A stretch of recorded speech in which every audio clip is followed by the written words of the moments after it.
Hello dear students, आज हम करने वाले एक्सरसाइज 6.5 के क्वेश्चन नंबर 14 13 तक क्वेश्चन हमने लास्ट वीडियो में कर लिए थे। क्वेश्चन नंबर 14 हमें क्या कह रहा है, if x, y be on the line joining the points this and this.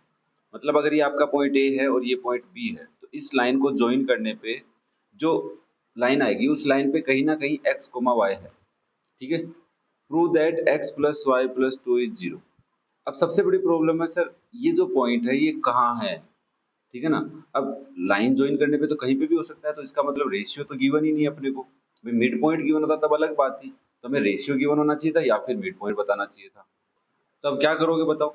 तो हमारे पास एक तरीका है कि सर देखो, अगर ये तीनों पॉइंट एक ही लाइन पे, इसका मतलब इन तीनों पॉइंट से ज्वाइन करने से एक ट्राइंगल नहीं बनेगा। सिंपल सी बात है ना कि अगर तीनों पॉइंट एक ही लाइन पे तो ज्वाइन करने से ट्राइंगल नहीं बनेगा। हम अज्यूम कर लेते हैं कि A B C points, A B C vertices हैं कोई, और इनसे एक ट्राइंगल बना लेते हैं और उसका एरिया 0 के इक्वल कर देते हैं।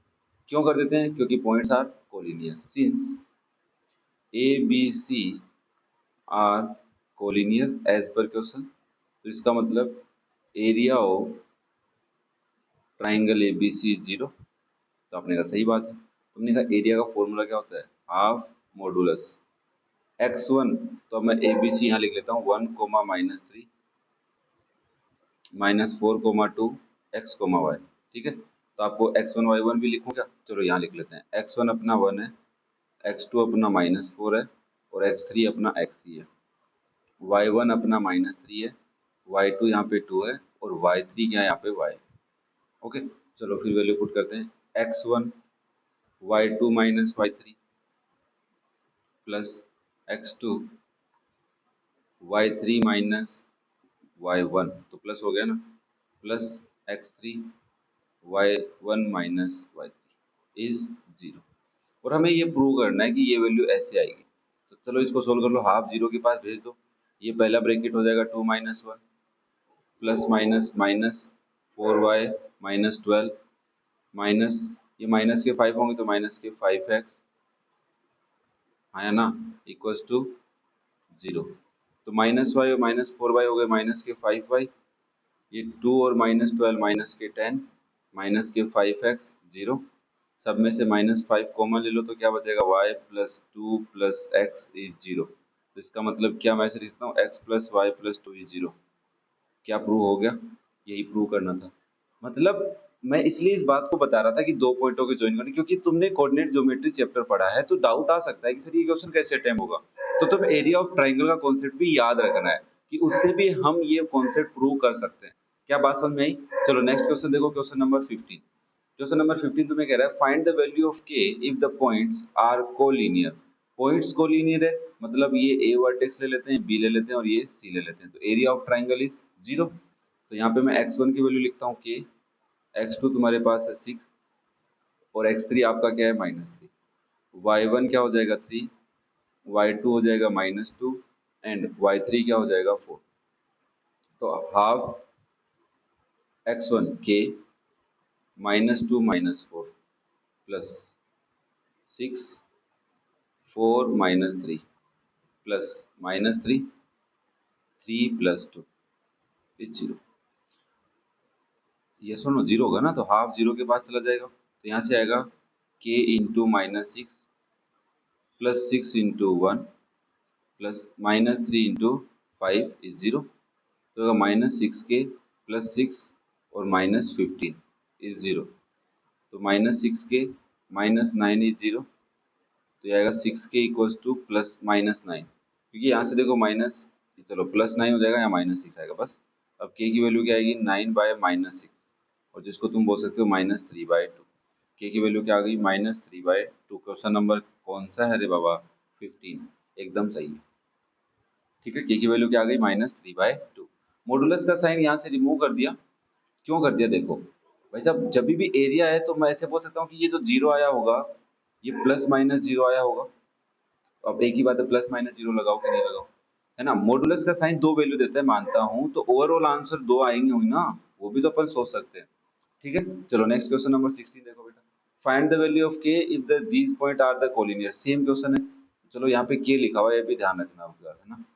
चेक कर लेता हूँ। क्वेश्चन नंबर 16 में के लिखा हुआ है, यस यहाँ पे के लिखा हुआ है, तो थोड़ा सा ध्यान देना आपकी बार। तो आप लिखेंगे अगर ये ए बी सी पॉइंट्स हैं तो एरिया ऑफ ट्राइंगल 0 होगा, x1 की वैल्यू 7 हो जाएगी, x2 की वैल्यू 5 हो जाएगी और x3 की वैल्यू 3 हो जाएगी, y1 की वैल्यू -2 रहेगी, y2 की वैल्यू 1 रहेगी और y3 की वैल्यू 2k रहेगी।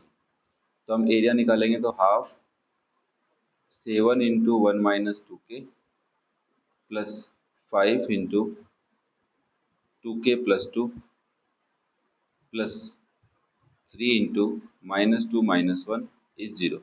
तो मॉडुलस भी हटा दो और हाफ को भी 0 के पास भेज दो, तो 7 माइनस 14 के डायरेक्ट मल्टीप्लाई कर दिया, ये भी डायरेक्ट हो जाएगा 10k प्लस 10, ये होगा प्लस 3 इंटू -3 इज 0। देखो ये तो बच्चे माइनस के 4k और ये 7 और 10 कितने हो गए बच्चा 17 और ये माइनस के 9 इज 0। -4k से 17 में से 9 माइनस करेंगे 8 आएंगे, प्लस के आएंगे, तो -4k इज -8, तो k की वैल्यू क्या आ जाएगी 2। क्वेश्चन नंबर 16 का आंसर k की वैल्यू आ रही है 2। इजी है क्वेश्चन, ठीक है। चलो नेक्स्ट देखो, if the point P lies on the line segment joining the points these find the value of m। अब तुम्हें लग रहा है ये क्वेश्चन वही है जो अपने थोड़ी देर पहले किया 14 वाला, कि अगर ये पॉइंट P पॉइंट लाइज करता है line segment joining the points, तो मतलब A और B को ज्वाइन किया तुमने, अब कहीं पर ये P पॉइंट है, या तो B के पास है या A के पास, मान लेते हैं यहाँ पे P पॉइंट है, मतलब ऐसे बोल सकते हैं these three points are collinear। तो इन तीनों से अगर आप कोई ट्राइंगल बनाएंगे उसका एरिया क्या आएगा 0 आएगा, यस और नो। ए कोऑर्डिनेट ले लेता हूँ -2,5 और बी ले लेते हैं 2,8। तो बताओ भाई x1 की वैल्यू क्या लेते हैं m, x2 क्या हो जाएगा -2/5, x3 क्या हो जाएगा 2, y1 हो जाएगा 3, y2 हो जाएगा 6 और y3 क्या हो जाएगा 8। तो एरिया निकालेंगे तो half m into 6 minus 8 plus -2/5 8 minus 3 plus 2 3 minus 6 is 0। अब मैं हाफ को भी 0 के पास भेज दूँ तो यहाँ से आएगा m into -2 plus -2/5 into 5 plus 2 into -3 is 0। ये आएगा -2m, 5 से 5 कटेगा -2 -6 इज 0। तो -2m -8 इज 0, तो -2m इज +8, m की वैल्यू आ जाएगी 8/-2 जिसको आप बोलेंगे -4। m की वैल्यू क्या आ जाएगी -4। क्या बात समझ में आ रही है? क्वेश्चन इजी चल रहे हैं अभी, तो कोई दिक्कत तो नहीं आनी चाहिए तुम्हारे को, इजी लग रहे हैं सारे के सारे। चलो नेक्स्ट क्वेश्चन देखो बच्चा, question number 18। If R is a point on the line segment joining the points P and Q, then prove that x plus y is equals to a plus b। Same question है कि R P Q एक line के ऊपर है, सीधी सी बात है, ठीक है। तो मैं इसका बोल सकता हूँ कि सर R पॉइंट ले लेता हूँ बच्चा x, y, P पॉइंट ले लेते हैं a, b और Q पॉइंट ले लेते हैं b, a। तो बताओ भाई x1 की वैल्यू क्या होगी x, x2 की वैल्यू a और x3 की वैल्यू b, y1 की वैल्यू y, y2 की वैल्यू b और y3 की वैल्यू क्या हो जाएगी a। तो आप एरिया निकालेंगे half into x into B minus A plus a into A minus Y plus b into Y minus B is 0। Half 0 के पास भेज दे, ठीक है। तो ये हो जाएगा B X minus A X plus A square minus A Y plus B Y minus B square is 0। हमें देखो x प्लस वाई लिखना है, मैंने कहा देखो अगर x प्लस वाई लिखना है तो मैंने ए वाई ए स्क्वायर ए वाई बी वाई, ठीक है। तो अगर मैं इन दोनों में से देखो, अगर मैं कॉमन ले लूँ, इसमें से x कॉमन ले लेता हूँ तो b माइनस ए होता है और इसमें से प्लस y कॉमन ले लूँ तो b माइनस ए आएगा plus A square minus B square बचता है, दैट इज 0। क्या यहाँ तक बात समझ में आई? भाई इसको मैंने पास में लिख लिया और y कॉमन लिया तो माइनस ए प्लस बी बचा, तो मैंने b माइनस ए लिख दिया और ए स्क्वायर को बी स्क्वायर के पास में। अब यहाँ पे ए बी माइनस है, यहाँ पे बी माइनस है और ये जो नंबर है इसको आप स्प्लिट कर सकते हैं क्या? मैं इसको ए माइनस बी लिख रहा हूँ, बाहर लिख रहा हूँ माइनस, ठीक है। इसको भी माइनस वाई ए माइनस बी, ए माइनस साइन कॉमन ले लिया प्लस इसको मैं ए माइनस बी इंटू ए प्लस बी लिख सकता हूँ क्योंकि ए स्क्वायर माइनस बी स्क्वायर है। अब तीनों में से ए माइनस बी कॉमन ले लो तो अंदर क्या बचेगा -x - y plus a plus b that is 0। तो ये हमारा तो 0 हो जाएंगे। तो आपके पास ओवरऑल बच रहा है -x - y plus a plus b is 0। अब -x और -y को उधर ले जाओ तो a प्लस बी तो LHS में रहेंगे, उधर हो जाएगा x प्लस वाई। क्या यही प्रूव करना था? थोड़ा सा कैलकुलेशन था, सोचना था यहाँ पे कि करना क्या है। ये थोड़ा हिंट है, इसके ऊपर की पॉइंट बना लो कि ये चीज़ थोड़ी सी सोचनी है।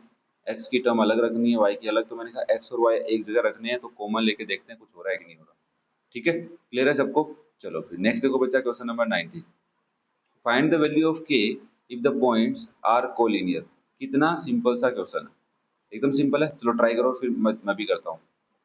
कर लिया क्या तुम लोगों ने? नहीं किया ना? हाँ, बड़े तेज हो रहे हो। तो आप बोलोगे सर देखो कोलिनियर है, इसका मतलब एरिया 0 कर दो। ए की वैल्यू है 8,1, बी के कोऑर्डिनेट है 3,-4 और सी के कोऑर्डिनेट है 2, k।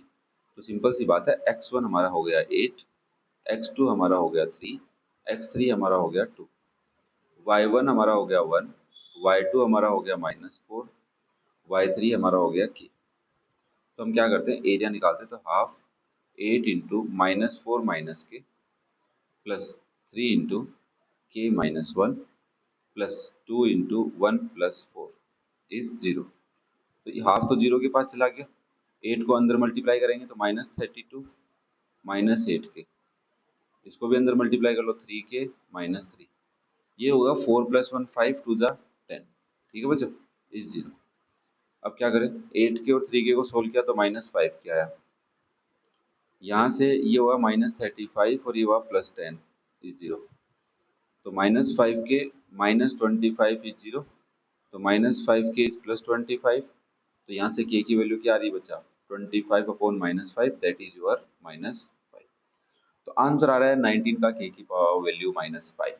इजी है, कोई ज्यादा डिफिकल्टी नहीं है, कॉन्सेप्ट एक बार जो बताया था वही चल रहा है। चलो लास्ट क्वेश्चन करते हैं। Find the value of a for the area of the triangle form by the points a b and c is 10। अब अगर एरिया दे रखा है, तो अब मैं तुम्हें वो बात समझाता हूँ। देखो आप क्या करते हो, ये फॉर्मूला लगाते हो कि हाफ इंटू ये इज 10, ऐसे लिखोगे। अब इस मॉडुलस को रिमूव करते हो, या तो इस ब्रैकेट की वैल्यू को एक बार प्लस की लो और एक बार इस अंदर वाली वैल्यू को माइनस कर लो, ऐसा करते हो। इससे अच्छा अपन ऐसा भी तो कर सकते हैं, इस 10 को क्या ले ले भाई, +-10 ले ले। एक बार +10 से काम निकाल लेंगे, एक बार -10 से। ओवरऑल एरिया प्लस का आया होगा या फिर माइनस का, दोनों काम एक ही हो रहे हैं। ठीक है, तो आज नया सीखते हैं। पहले वाले वीडियोस में मैंने इस ब्रैकेट को प्लस माइनस करके दिखाया तुम्हें, ठीक है। उससे भी करोगे और नए से इस तरीके से करोगे तो भी सेम आंसर आना चाहिए।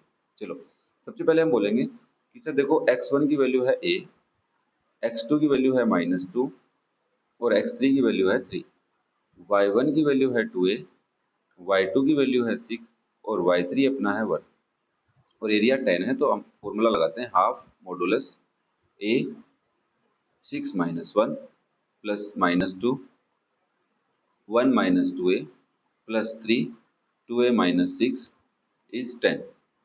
अब मैं मॉडुलस हटाऊंगा, अगर मॉडुलस हटाते हो तो और नहीं हटाते हो तो, दोनों करते हैं। चलो हाफ मॉडुलस, ये हो जाएगा 5a प्लस -2 इंटू, अच्छा मल्टीप्लाई करना था, चलो इसको मल्टीप्लाई करके लिख देता हूँ। इसको करता हूँ मल्टीप्लाई डायरेक्ट, ठीक है। तो क्या हो जाएगा, -2a, देखो पहले तो होगा -2, फिर हो जाएगा +4a क्योंकि माइनस माइनस प्लस, ये हो जाएगा +6a -18 मॉडुलस 10। 2 तो उधर ले जा सकते हैं ना, चलो 2 ले जाता हूँ। तो modulus 5a plus 4a plus 6a तो 15a हो गया, -20 इज 20। अब मैं तुम्हें क्या कह रहा था, या तो तुम ऐसे बोलो कि सर या तो ये ब्रैकेट ए प्लस का रहा होगा तो प्लस इंटू 15a -20 इज 20, या फिर -15a -20 इज 20। तो क्या मैं ऐसे बोल सकता हूँ भाई साहब ये प्लस माइनस उधर डिवाइड में भी तो जाएंगे, समझ रहे हो बात को? तो आप इस इन दोनों को कंफ्यूजन से बचने के लिए ये भी कर सकते हो कि सर यहाँ से बात आ रही है 15a -20 इज +-20। ये बात यहाँ पे भी लिख सकते थे और यहाँ पे मॉडुलस हटा के ब्रैकेट भी लगा सकते थे। तो एक बार प्लस से ले लेते हैं, तो 15a उधर जाएगा 20, तो पहले से 20 प्लस का ले रखा है तो ये आएगा +20। तो a इक्वल्स टू 40/15। तो 5 से काटे तो 8 5 जा 40, 5 3 जा 15। ए की वैल्यू आ रही है 8/3, सही आ रही है। अगर मैं ले लूँ -20 तो आप लिखेंगे 15a -20 इज -20, तो ये उधर जाएगा बेचारा प्लस का हो जाएगा। 15a इक्वल्स टू -20 + 20, तो इधर 0 है तो a की वैल्यू क्या आएगी, 0/15 इज 0। तो a की दो वैल्यूज पॉसिबल है, या तो 8/3 हो सकती है या फिर a हो सकती a 0 सॉरी। अगर a की वैल्यू 0 पुट करते हो तब भी क्या आएगा, एरिया 10 आएगा, और अगर a की वैल्यू 8/3 करते हो तब भी अगर ये वर्टिसेज हैं तो एरिया क्या आएगा, समझ रहे हो बात को, क्या आएगा 10 स्क्वायर यूनिट आएगा। क्लियर है सबको यहाँ तक? चलो फिर बाकी वीडियो क्वेश्चन हम नेक्स्ट वीडियो में करते हैं। तब तक अपन लाइव क्लास में पढ़ रहे हैं वो आप पढ़ते रहिए, रोजाना 8:20 पे लाइव क्लास अपनी चल रही है फिलहाल। ओके, तो thank you for watching the video, love you all, have a nice day and best of luck for your future, bye.